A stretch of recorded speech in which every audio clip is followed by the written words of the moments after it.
Once upon a time, in a quiet town nestled between rolling hills, there lived a young boy named Tom. Tom was an ordinary boy with extraordinary dreams. He dreamt of becoming a brilliant scholar, but there was just one problem. He couldn't seem to focus on his studies. Step 1. Creating the perfect study space. Tom's room was always filled with distractions. His window overlooked a lush garden, and the chirping birds outside often lured him away from his textbooks. The TV in the living room beckoned with exciting shows, and his video game console sat there, whispering promises of adventure. Tom's smartphone was another culprit, buzzing with notifications from friends and social media.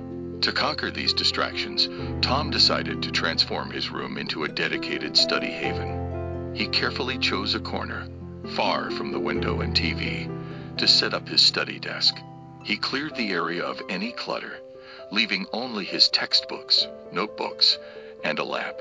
To make the space more inviting, he placed a small potted plant on the desk. This simple act brought a touch of nature into his study corner, making it a more pleasant place to be. Step 2. The Pomodoro Technique, a game changer.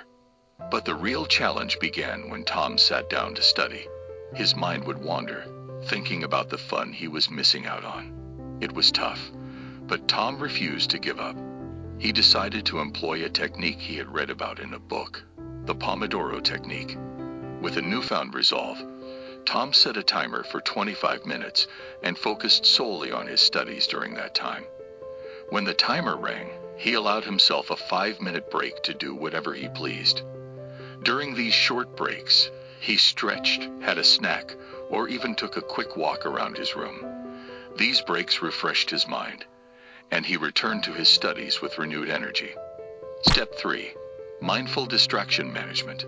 Over time, Tom's ability to concentrate improved. He realized that managing distractions required more than just a timer. He started to keep his smartphone in another room while studying to avoid the temptation of notifications.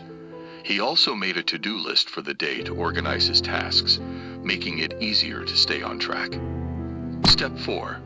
Finding inspiration and motivation. Tom found inspiration in the stories of great scholars who had faced similar challenges. He read about famous scientists, writers, and artists who had overcome distractions and achieved greatness. Their stories motivated him to keep going, even when the going got tough. Slowly but surely, Tom's grades started to rise, and he felt a newfound sense of accomplishment. He learned that focusing on his studies wasn't just about willpower, it was about creating the right environment, using time management techniques, and staying committed to his goals. Tom's story is a reminder that with determination and the right strategies, anyone can learn how to focus on their studies. It's not about being the smartest. It's about working hard and making the most of your potential. So, if you find yourself struggling to concentrate, remember Tom's tale. Create a dedicated study space, use time management techniques like the Pomodoro Technique, and stay committed to your goals. With perseverance, you can overcome distractions and achieve the success you've always dreamed of. Just like Tom, you too can triumph in your studies.